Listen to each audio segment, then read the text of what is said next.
Hello everyone, welcome back to YouTube channel exam beginner. Hope you all are doing very great. तो इस video में जो discuss करने वाला हूँ वो करने वाला हूँ ब्यूरो ऑफ इंडिया स्टैंडर्ड्स में वेरियस टाइप की जो वैकेंसीज आई है उनके लिए आप प्रिपरेशन कैसे करोगे। यहाँ पर जो मैं आपको रिमाइंड कर दूँ, जो टोटल वैकेंसीज है यहाँ पर टोटल वैकेंसी आपकी 276 है और उनमें जो आपकी एप्लीकेशन फॉर्म है वो 9 मई तक रहने वाली है। 9 मई तक आप यहाँ पे एप्लीकेशन फॉर्म फिल कर सकते हो। जिसने नहीं किया है वो जल्दी जाकर अपने एप्लीकेशन फॉर्म फिल कर दे, क्योंकि आप देख सकते हैं यहाँ पे असिस्टेंट सेक्शन ऑफिसर यानी एएसओ की पोस्ट बहुत अच्छी पोस्ट है, और पर्सनल असिस्टेंट ये भी एक अच्छी प्रोफाइल है, स्टेनोग्राफर भी एक अच्छी प्रोफाइल है, सीनियर जूनियर सेक्रेटरी असिस्टेंट ये भी एक अच्छी प्रोफाइल है, और बाकी अदर भी यहाँ पर बहुत सारी पोस्ट थी जो कि मैंने कल की वीडियो में डिस्कस किया था। लिंक नीचे डिस्क्रिप्शन में वहां जाकर आप चेक कर सकते हो। तो 276 टोटल सीट है आपकी। 9 मई तक एप्लीकेशन फॉर्म है, आप इसको फिल कर लेना। अब आगे हम बढ़ते हैं इस वीडियो में कि कैसे आप प्रिपरेशन करोगे, वो सब हम यहाँ पे देखते हैं।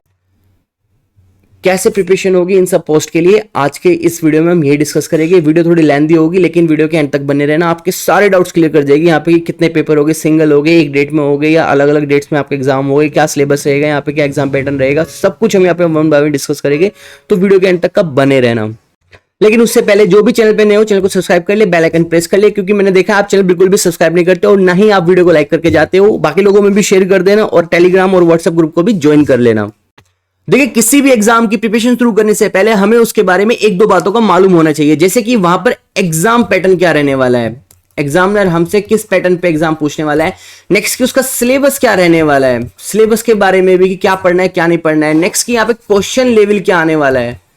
अगर हमें मालूम हो जाए क्वेश्चन लेवल किस टाइप के होंगे तो वो हमारे लिए काफी हेल्पफुल होता है। लास्ट में कि एग्जाम डेट क्या है, एग्जाम हमारा कब तक होगा, कितना हमें टाइम मिल रहा है। मेरी थोड़ी हैंड राइटिंग डिस्टर्ब सी है, इसे एडजस्ट कर लेना। अगर इन सब बातों का हमें मालूम हो जाता है देन हम बनाते हैं अपनी एक फाइनल स्ट्रेटेजी कि इसको फॉलो कर हम अपनी प्रिपरेशन करेंगे और एग्जाम को पास करेंगे। इसलिए वन बाय वन हम सारी चीजों को डिस्कस करेंगे। वीडियो के एंड तक का बने रहना, थोड़ी सी लेंथी होगी वीडियो।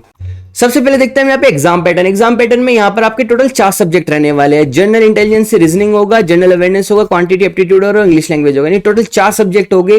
150 क्वेश्चन के आपके यहाँ पे ये पेपर आएगा और साथ में 150 ही मार्क्स होगा, यानी एक क्वेश्चन आपका 1 नंबर का।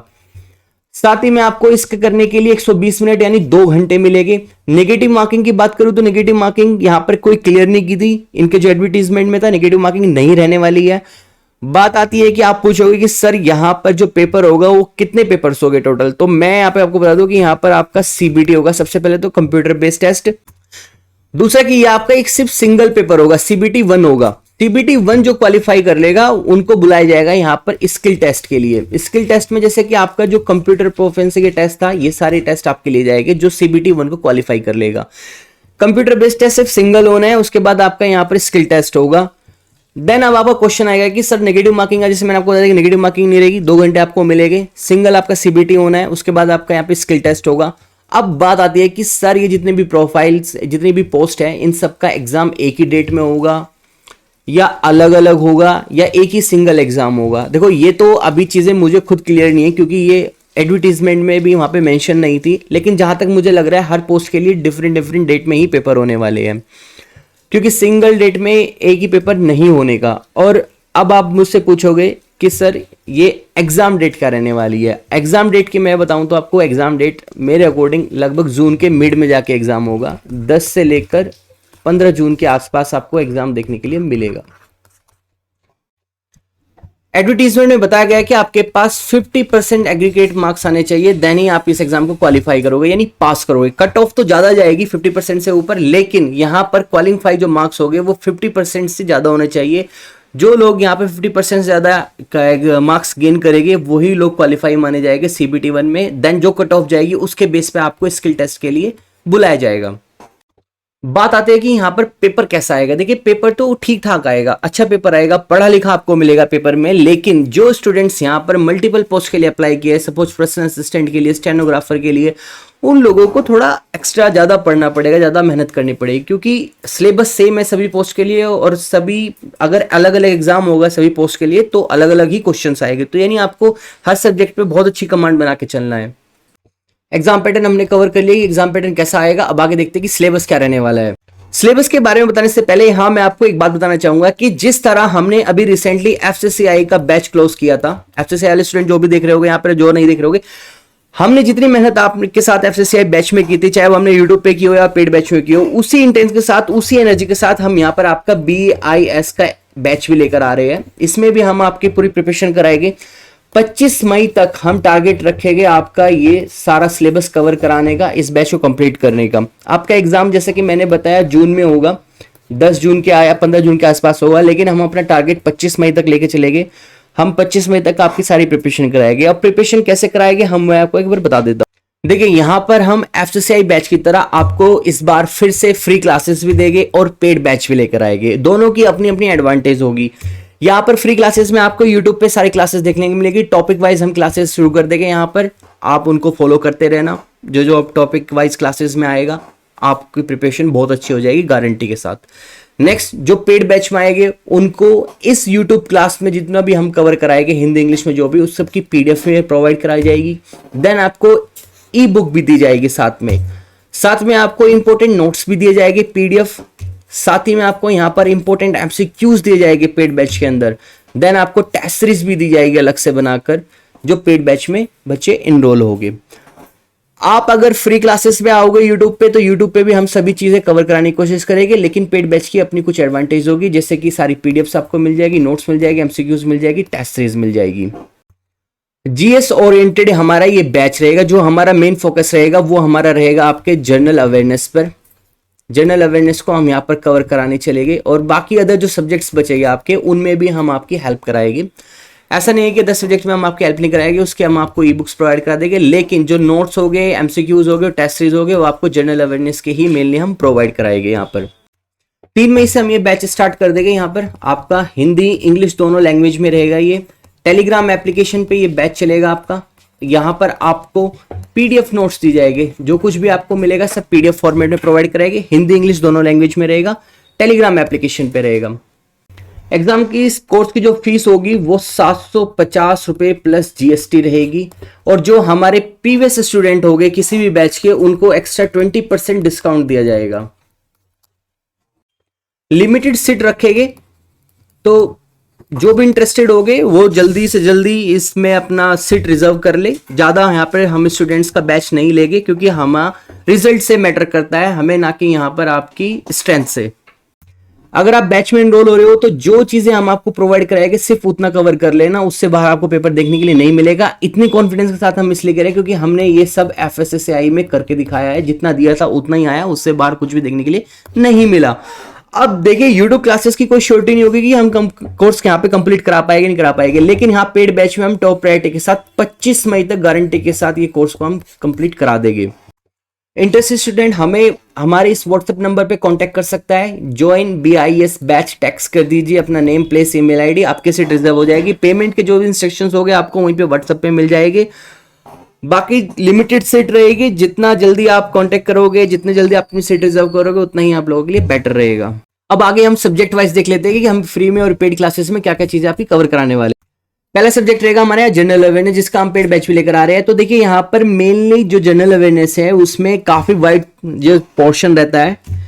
जो मेन सब्जेक्ट रहेगा वो आपका इंडियन हिस्ट्री रहेगी, कॉन्स्टिट्यूशन इंडिया रहेगा, साइंस टेक्नोलॉजी रहेगी, एग्रीकल्चर रहेगी, केमिस्ट्री रहेगी, ज्योग्राफी रहेगी, इकोनॉमिक्स रहेगी, इंडियन पॉलिटी रहेगी, फिजिक्स रहेगी, बायोलॉजी रहेगी। अगर आप फ्री में अपनी प्रिपरेशन कर रहे हो, जो हम यूट्यूब पे भी क्लासेस लेकर आएंगे वो इन्हीं सब के लेकर आएंगे। साथ में यहाँ पर आपका आता है स्टैटिक GK, देन आपका आता है यहाँ पर करंट अफेयर। अब जो एग्जामिनर है वो एग्जामिनर आपके जो क्वेश्चन रहेगा, यहाँ पर मेरा मानना ऐसा है कि जो आपका ये वाला पोर्शन है, इस वाले पोर्शन में से 10 क्वेश्चन आएंगे और इस पोर्शन में से आपके 15 क्वेश्चन आएंगे। तो यानी आपका जो मेन फोकस रहना चाहिए वो आपका यहाँ पर स्टैटिक GK और करंट अफेयर पे रहना चाहिए। नेक्स्ट सब्जेक्ट है हमारा यहाँ पर रीजनिंग। देखिए रीजनिंग में भी काफी वाइड इसका सिलेबस है। इसमें जो इंपॉर्टेंट्स है मैं एक बार उन पे मार्क कर देता हूँ, लेकिन इंपॉर्टेंट तो सब कुछ है। लेकिन फिर भी यहाँ पर आपको सिलोजिज्म कवर कर लेनी चाहिए, पजल कवर कर लेनी चाहिए, paper folding, mirror, water images, statement, assumption आपको कवर करना है, कैलेंडर कवर करना है, क्लॉक करनी है, देन आपको ब्लड रिलेशन कोडिंग करनी है, अल्फा न्यूमेरिक सीरीज कवर करनी है, आपको डिसीजन मेकिंग कवर करना है, सिटिंग अरेंजमेंट इंपॉर्टेंट है, यहाँ पर आपका क्यूब्स आपके इंपॉर्टेंट है, देन आपके यहाँ पर इनपुट आउटपुट इंपॉर्टेंट है, डाइस इंपॉर्टेंट है, डायरेक्शन इंपॉर्टेंट है, पैटर्न रीजन सीक्वेंस इंपॉर्टेंट है, ऑर्डर रैंकिंग इंपॉर्टेंट है। बाकी पोस्ट करके आप सारे टॉपिक्स को पढ़ लेना, इन्हीं में से आपका रीजनिंग का सिलेबस आने वाला है। नेक्स्ट है हमारा एप्टीट्यूड। एप्टीट्यूड में देखिए LCM SCF ये सब इंपॉर्टेंट रहेगा, प्रॉब्लम एजेस और आपका यहाँ पर चेन रूल और आपके लाइनर इक्वेशन, आपकी डिस्काउंट और आपकी पार्टनरशिप, सारा ही इंपॉर्टेंट है। इसको आप पॉज करके अच्छे से रीड कर लेना, इन्हीं में से आपके यहाँ पे एग्जामिनर आपके क्वेश्चंस पूछने वाला है। लास्ट सब्जेक्ट हमारे यहाँ पे इंग्लिश। इंग्लिश में सब कुछ आपके यहाँ पे इंपॉर्टेंट है, चाहे आपके यहाँ पर इडियम्स हो, वन वर्ड सब्स्टिट्यूशन हो, स्पेलिंग हो, क्लोज टेस्ट हो, रीडिंग कॉम्प्रिहेंशन हो, सेंटेंस हो, active passive, direct indirect, synonyms और फिलिंग द ब्लैंक्स, ये सब कुछ आप पॉज करके रीड कर लेना और ये सब कुछ इंपॉर्टेंट रहने वाला है। इसी सब्जेक्ट में हम आपकी हेल्प भी करने वाले हैं। अभी तक हमने यहाँ पर एग्जाम पैटर्न देख लिया, सिलेबस देख लिया, अब बात करते हैं क्वेश्चन लेवल की। क्वेश्चन लेवल को यानी कुछ ऐसा लेकर है कि आईबीपीएस आपका ये एग्जाम कंडक्ट करा रहा है, और बहुत सी जगह ये कहना है कि आईबीपीएस जो एग्जाम कंडक्ट करा रहा है यहाँ पर आईबीपीएस वाला ही सिलेबस देखने के लिए मिलेगा, जो कि बैंकिंग वाले पेपर्स में देखने के लिए मिलता है। लेकिन बहुत का कहना ये है कि यहाँ पर ये एसएससी का पैटर्न देखने के लिए मिलेगा। लेकिन मैं आपको बताऊं कि यहाँ पर ना तो एसएससी का ना आईबीपीएस को, यहाँ के सब्जेक्ट टू सब्जेक्ट होगा। आपके जो क्वेश्चन होंगे वो आप एक तरह से मैं कह सकता हूँ कि मिक्सचर रहेंगे। यहाँ पर कुछ क्लियर नहीं कहा जा सकता कि एग्जामिनर क्या पूछेगा। मैं आपको सिर्फ यही सजेस्ट करूंगा कि आप जो कुछ भी पढ़ो बहुत अच्छे से पढ़ो। आप अगर सही से प्रिपेयर करोगे तो आपको क्वेश्चंस जरूर मिलेंगे। लेकिन फिर भी अगर जब क्वेश्चंस लेवल की बात आती है तो देखिए ग्रेजुएशन लेवल यहाँ पे आपके एग्जाम्स है, तो यहाँ पर आपको बहुत अच्छे से प्रिपरेशन करने की जरूरत है। जो क्वेश्चंस हो गए वो बहुत इजी तो नहीं आएंगे, लेकिन मॉडरेट आ सकते हैं, कुछ डिफिकल्ट भी देखने के लिए मिलेंगे। एग्जाम डेट की बात करें तो जैसे कि मैंने आपको बताया कि आपका एग्जाम 10 से लेकर 15 जून के आसपास आपका एग्जाम हो जाएगा ये, तो इसलिए आप अपनी प्रिपरेशन जल्द से जल्द स्टार्ट कर ले। जो पेड बैच में आना चाहते हैं वो पेड बैच में आ जाए, बाकी यूट्यूब पे भी क्लासेस आनी स्टार्ट हो जाएगी। बात कर लेते हैं यहाँ पे आपकी क्या स्ट्रेटेजी रहनी चाहिए। स्ट्रेटेजी में बात करूँ तो देखिए 4 सब्जेक्ट थे आपके यहाँ पर, रीजनिंग था, जनरल अवेयरनेस, एप्टीट्यूड, इंग्लिश था। अभी यहाँ पर आप देखोगे कि टोटल 150 क्वेश्चन है आपके और 150 ही मार्क्स है। यहाँ पर 2 घंटे आपको पेपर सोल्व करने के लिए मिल रहे हैं। अब इन 150 क्वेश्चंस में से आप इजीली कहोगे कि यहाँ पर 50 क्वेश्चन तो रीजनिंग में है और 50 क्वेश्चन इंग्लिश में है, तो यानी इन 2 सब्जेक्ट पे हमें ज़्यादा ध्यान देना चाहिए, क्योंकि यहाँ से तो हमारे 100 मार्क्स कवर हो रहे हैं। तो आपकी बात बिल्कुल सही है। एप्टीट्यूड है वो आप इजीली कवर कर लोगे, क्योंकि वो मैथमेटिक्स है, वहाँ पर आपके फॉर्मूला और कॉन्सेप्ट आपके क्लियर हो गए तो आपके मार्क्स आ जाएंगे। लेकिन जब बात आएगी जनरल अवेयरनेस की तो यहाँ पर आपकी नैया अटक जाएगी, क्योंकि जनरल अवेयरनेस में क्या है कि एक तो ये ऐसा सब्जेक्ट है, यहाँ आपका ये सिर्फ 10 मिनट लेगा पूरे 25 क्वेश्चन को सॉल्व करने में, अगर ये आपको आता होगा। और सबसे इजी टू अटेम्प्ट होता है आपका जनरल अवेयरनेस। जनरल अवेयरनेस आपको 25 मार्क्स में से लगभग 22 मार्क्स देके चला जाएगा, अगर आपकी अच्छी कमांड होगी तो। यहाँ पर जनरल अवेयरनेस की मैं बात करूँ तो लगभग यहाँ पर आपके 4 से 5 क्वेश्चन आएंगे सिर्फ करंट अफेयर से, मुश्किल से। बाकी जो आपके क्वेश्चंस आएंगे वो आपके स्टैटिक जीके से होंगे, वो आपके यहाँ पर आपकी जनरल स्टडी से होंगे।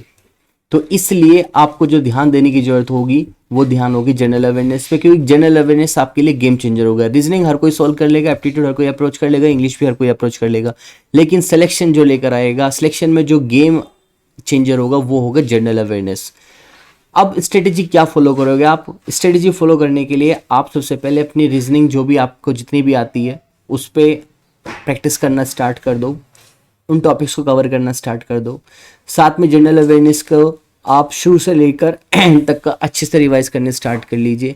एप्टीट्यूड में भी आप अपनी क्लासेस को रूटीन में ले आओ। एप्टीट्यूड में जितने भी इंपॉर्टेंट टॉपिक्स मैंने बताए, रीजनिंग में जितने टॉपिक्स मैंने बताया उनको कवर करना स्टार्ट कर लो। इंग्लिश लैंग्वेज में आज से ही आप जितने भी वन वर्ड सब्स्टिट्यूशंस है, वोकैबुलरी है, इडियम फ्रेजेस है, आपके एक्टिव पैसिव है, इन सबको जल्द से जल्द आप फिनिश करने की कोशिश करो। एग्जाम में जब आप अप्रोच करोगे तो मैं आपको सजेस्ट करूंगा कि आपका जिस सब्जेक्ट पर सबसे ज़्यादा कमांड होगी अच्छे से, सबसे पहले उसे करके आप बेफिक्र हो जाना। देन आपके जो डाउट वाले सेक्शन होंगे उनको बाद में अटेम्प्ट करना। मैथ और रीजनिंग आपके यहाँ पर अच्छे मार्क्स लेकर आएगी। साथ ही में इंग्लिश में भी मेरा मानना है कि आप अच्छे से अप्रोच कर लोगे अगर आप सही प्रिपरेशन करोगे तो। रीजनिंग और आपकी मैथ आपको यहाँ पर अच्छा स्कोर कराएगी, इंग्लिश भी आपको स्कोर कराने में हेल्प करेगी, क्योंकि इनका जो भी सिलेबस है वो फिक्स है। लेकिन जो गेम चेंजर होगा वो आपका जनरल अवेयरनेस होगा, जिसमें मैंने पहले बताया, क्योंकि यहाँ पे करंट अफेयर होगा, आपको नहीं पता कहाँ से आ जाएगा। जनरल स्टैटिक जीके है वो भी बहुत बड़ी है, उसमें भी हमें कुछ क्लियर नहीं कर सकते कहाँ से आ जाए, लेकिन हमें सब कुछ चीज़ें कवर करनी है। जनरल स्टडी भी हमें सब कुछ कवर करनी है, तो इसलिए सभी सब्जेक्ट्स पर आपको अच्छे से कमांड बनानी है। अब अगर आपको सिलेक्शन लेकर आना है तो आपको कितनी प्रिपरेशन करनी है, किस तरह से प्रिपरेशन करनी है, तो देखिए आपको हर सेक्शन के अकॉर्डिंग सेपरेट टाइम मिलने वाला है। सबसे पहले आपको ध्यान रखना, आप ऐसा नहीं होगा कि आपने अगर कोई पहला सेक्शन कवर करना स्टार्ट करा और बाद में आप सोचोगे इससे कुछ क्वेश्चंस मैं बाद में कर लूंगा। नहीं, हर सेक्शन के लिए आपको यहाँ पर सेपरेट टाइम दिया गया है। उसके लिए आप हमारी जो नोटिफिकेशन थी अपने मैंने पिछली वीडियो बनाई थी उसमें जाकर आप चेक कर लेना। तो यहाँ पर आपको मैं सिलेक्शन की बात करूं तो लगभग रीजनिंग में से आपको 50 मार्क्स में से 40 मार्क्स हर हाल में ले आने चाहिए सिलेक्शन के लिए। और जनरल अवेयरनेस में आपको मैं मानता हूं कि अगर आप बहुत सही प्रिपरेशन करोगे तो 20 मार्क्स आप ले आओगे आराम से। और क्वांटिटी एप्टीट्यूड में भी आप 25 आपके मार्क्स है तो 25 में से आपको 20 तो हर हाल में ले आने चाहिए। देन आपकी अगर मैं इंग्लिश की बात करूँ 50 की है तो इसमें भी आपको 40 लेकर आ जाने चाहिए। तो इस अकॉर्डिंग ये होता है आपके यहाँ पर 120, जिसका 120 हो गया उसको तो श्योरली यहाँ पे सिलेक्शन हो जाएगा, लेकिन इतने मार्क्स किसी कभी आते नहीं है। कट ऑफ जो जाएगी वो मैं अभी से प्रिडिक्शन करना तो बेकार रहेगा, एग्जाम आने के बाद ही सब कुछ पता लगेगा, लेकिन 100+ मार्क्स लाने वाले सेफ जोन में होगे। अब आप इन 4 सब्जेक्ट में 100 मार्क्स कैसे लाओगे, उसके स्ट्रेटेजी आप अपनी कैपेबिलिटीज के अकॉर्डिंग बना पाओगे। लेकिन ऑन एन एवरेज अगर मैं मार्क्स लेकर चलूँ, अगर कोई स्टूडेंट बहुत सही प्रिपरेशन कर रहा है, सीरियस है, ईमानदारी से प्रिपरेशन कर रहा है और वो पिछले लगभग 7-8 महीने से और भी अदर एग्जाम की प्रिपरेशन करते आ रहा है और वो अच्छा स्कोर कर रहा है टेस्ट सीरीज में भी, तो मैं मान के चलता हूँ कि वो यहाँ पर इजीली मैथ में 40 नंबर, रीजनिंग में 40 नंबर लेकर आ सकता है।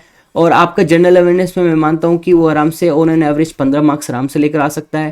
क्वांटिटी एप्टीट्यूड की मैं बात करूँ तो वो आराम से यहाँ पर 18 मार्क्स तो उसको निकाल लेने चाहिए। और अगर यहाँ पर इंग्लिश लैंग्वेज की बात आती है तो हर हाल में 35 मार्क्स उसके आ जाने चाहिए। इस अकॉर्डिंग ये आपका टोटल एग्रीगेट बनता है। तो ये आपका एग्रीगेट बनता है यहाँ पर 108, यानी आप एक तरह से सेफ जोन में एंटर करते हो। लेकिन अगर किसी को अपना सिक्योर सीट लेकर आनी है तो देखिए, सिक्योर सीट लाने के लिए आपको लगभग यहाँ पर 110+ पे जाना होगा, देन आपके यहाँ पर सीट सिक्योर होगी। एक तो यहाँ पर नेगेटिव मार्किंग नहीं है, सेकंड थिंग कि सीट भी कम है। टोटल जो मार्क्स आपके 150 है, 150 में से आपको अगर सिक्योर सीट करनी है तो 120 मार्क्स तो आपको हर हाल में लाने होंगे, क्योंकि कंपटीशन बहुत टफ रहने वाला है। पेपर भी बहुत टफ नहीं आएगा, ठीक ठाक पेपर आएगा। तो 120 लाने के लिए आपको जो ज़्यादा मेहनत करनी होगी, आपको जो हेल्प करेगा वो करेगा आपको यहाँ पर जनरल अवेयरनेस का सेक्शन। अगर आप इसमें सही प्रिपरेशन के साथ, सही गाइडेंस के साथ अच्छे मार्क्स ले आए, लगभग 20 मार्क्स भी ले आते हो, तो आपको सीधा 5 मार्क्स का यहाँ पे बेनिफिट होकर 113 मार्क्स हो जाते हैं। इंग्लिश में थोड़ी बहुत आप अच्छी मेहनत कर लेते हो, 40 ले आते हो, तो आप यहाँ पर 118 पे पहुंच जाओगे। देन अगर आप यहाँ पर थोड़ी बहुत मैथ में भी अगर 1-2 नंबर बढ़ा देते हो तो आपका 120 तक का आप मार्क्स आराम से गेन कर सकते हो। तो इसीलिए जो स्ट्रेटेजी आपको फॉलो करनी है वो आपको इन सब्जेक्ट्स के अकॉर्डिंग अपना ऑन एन एवरेज मार्क्स निकाल कर देन उसमें आपको अपने एक्स्ट्रा एफर्ट डालने हैं सिलेक्शन के लिए। ये तो जो मैंने यहाँ पे मार्क्स मेंशन किया ना, 40, 15, 18, 35, ये मैंने उन स्टूडेंट्स के लिए किया जो सीरियस है और जो इतने मार्क्स आराम से एक अच्छी प्रिपरेशन करके ला सकते हैं 1 महीने में।